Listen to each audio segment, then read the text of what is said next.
everybody, it's your man James with Squint Treasures back again with some more video action for you. Here's another trip down artistic lane as we check in on one of my favorite things to do around here, artistry appreciation. And for those of you who are new, who haven't checked this stuff out before, artistry appreciation is where I take a piece of original comic art from my own personal collections that I own or have owned, and I talk about what makes it so cool and so awesome and basically aesthetically pleasing, if not just to me, then to pretty much everyone else. And so it's a little fun thing we do around here to try to give you guys some fun content. And we're going to get into it here in a moment. We're going to have our artwork here in a moment. It's from an artist who did not make his bones in the mainstream, so it's a little something different, a little something special.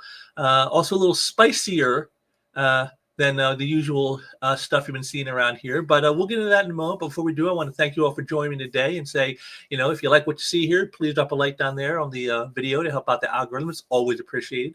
Also, if you got any comments about the art or anything else that I talk about here, drop some comments down there because I always like hearing what the folks have to say. And, if you like what you see here, share out some links and bring in some new people, because I'm always looking to get those subscriber numbers up. And be sure to subscribe if you haven't subscribed so you don't miss any of the content that I'm putting out around here. So with all that out of the way, let's get on into it and check out our piece of art today. So first we'll take me off the screen because we don't need me.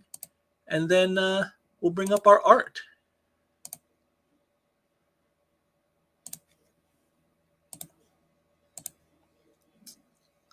And here we are. It's Cave Woman, Prehistoric Pinups, Book 2, page number 2 from 2001. Now this is by artist Bud Root. And anyone knows anything about Bud? Well, right here, you kind of give it all away right here in just the image itself. This is Bud Root stock and trade. I'm going to try to get through this without making too many innuendo jokes. We'll see how far I get with that. But yes, this is Bud Root, and like I said, as I noted before, the thing about Bud is he did not get his big break by hitting it in the mainstream. He didn't do a bunch of little indie books and he got a shot at Spider-Man or Batman or something like that, and that's where he blew up. Bud blew up on his own with his own creation here of Cave Woman back in the early 90s, like 92, 93. And of course, this is in the days before the internet. So you have, he did it the old fashioned way. It's not like today where you can you can go viral online and get lots of attention for yourself and lots of attention for your work. No. He had to do it the old fashioned way back in the early 90s. And, of course, having a creation like Cave Woman on your side at the time probably was very, very helpful, since this came out during what was known as the bad girl era in like the early to mid 90s. Just tons and tons of sexy, bodacious babes that, could kick ass and take names. And, the thing about Cave Woman is, again, is there a more timeless trope than the sexy cave babe? I mean, maybe Nazis and aliens. That's about the only thing you see more of but I mean, when it comes to something like this, and the thing about Bud is even in his style, you can see it. Like, you can see a roughness in the line work. Like you see here, like right here in the arms, right up here in the hands, down here in the arms, the way he does those lines in there, that's got a roughness to it. The lips right here, you can see, there's like a roughness in his work that screams to me, indie press or small publication, like the underground type of artist of old. Like you think about those old artists in like the 70s and the early 80s, in the underground scene. Bud's art has a little taste of that, has a flair for that, because that's where he comes from. But yet he polishes it up just enough that it can hit a more mainstream appeal. And, I just love, like, this piece in particular, I love his use of the gray wash to get these tones on the skin.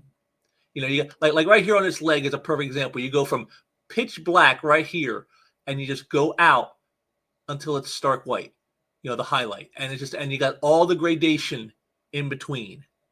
And I just love that. This is very well done. It's got almost an aesthetic quality of like fine art, the way he does this gray toning.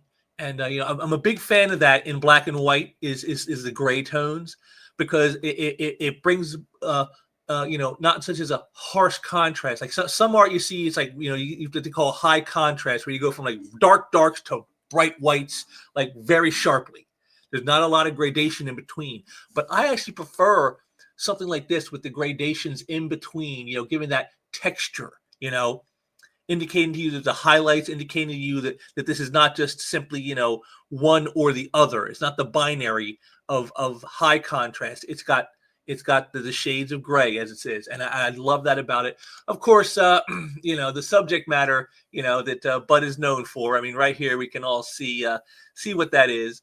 But but again, it's as always, sex sells, right? That's what they tell us. Sex sells. So we got some greatness, and he definitely knows how to punch up the bodaciousness without being lascivious or crude. I mean, this is definitely extremely sexy. But I mean, what's she doing? She's not posed in a way that is being overtly sexual. She's not being put in a situation that is overtly, suggestive. She's just it's like right here, we wrote down here, good morning. It's like it's just a wake up stress, like she's waking up to the day, and something that any of us do any given day, and yet because of his style, because of the way he can get those curves of her body just so, it brings out like a sexiness to something that's just so natural, and again, that's a skill in and of itself, to take something that is so mundane and make it sexier than it really has any right to be. And again, Bud Root does this. It's his stock and trade. He's right up there with the masters like Frank Cho and Adam Hughes and just the masters of the female form, as I call it. These guys they really understand how to get the curves and line of a woman's figure to the maximum effect. And again, without being overtly, hypersexual, shall we say. And that's what this is. Even though she's extremely voluptuous, I mean, she cave woman Miriam the cave woman here, she can give Lady Death a run for her money in the curves department. But yet again, Bud tampers that down by not going overboard with the way he presents it. It's more what you're going to read into it than what he's actually putting on the page. And that to me, it makes it a lot of fun, because now it's more like in the reader's heads, the viewer's mind, of what it is they're actually seeing, and not so much a case of, well, the artist drew this super sexy, pose, and the backgrounds, and they're on a bed with candles everywhere, and it's being highly suggestive. No, it's not any of that. It's she's waking up and stretching the way we all do every day, but he does it in a way that it exudes the sensuality without actually having to, be so blatant about it the way some guys would be. And I love that about his work. Again, just very beautiful work. I mean, even things like her hair. I mean, the details in the hair. I mean, aside from maybe Kirk Lindo of Vampirotica fame, the Vampirus Luxura, I can't think of anyone who does better hair than Bud Root, except for maybe Kirk Lindo.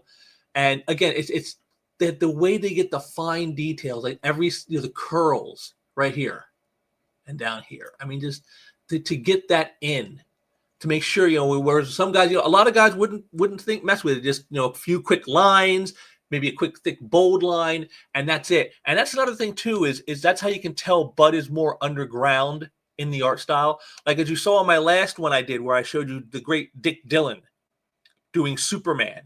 You saw a lot of thick, bold, heavy lines, to project the character forward. And here with Bud, though, you don't see a lot of thick lines. I mean, you see some of that maybe in the shading in the hair, maybe the shading down here on her backside, but you really don't see a lot of heavy lines. Like, look at how thin some of these lines in the arms are. And that to me bespeaks to his underground sort of, independent, non-mainstream, connections, to the industry. And like I said, the fact that he created this character and brought her about, and it was a hit back in the day. Again, I know this. I was working in comic shops at the time in the early and mid 90s. So I know how Cave Woman sold. And it was amazing. It was like the little book that could. And so, just again, it's just a beautiful image, just an artist who he knows what the audience wants and he knows how to give it to them. I hear keep smiling, and I love that. That's just a great bit right there. And as you can see here, this is the published version, and you can see here now. You can see, look at how much washed out it got. It's so badly. Now this might have been the scan of the person who posted this, where I picked it up. But I mean, in the book, it didn't translate as well. I mean, look at how much of the gray tones are missing now. Like only the darkest gray tones are showing. All those lighter tones you saw, like here, look at this. Half the leg now is white highlight.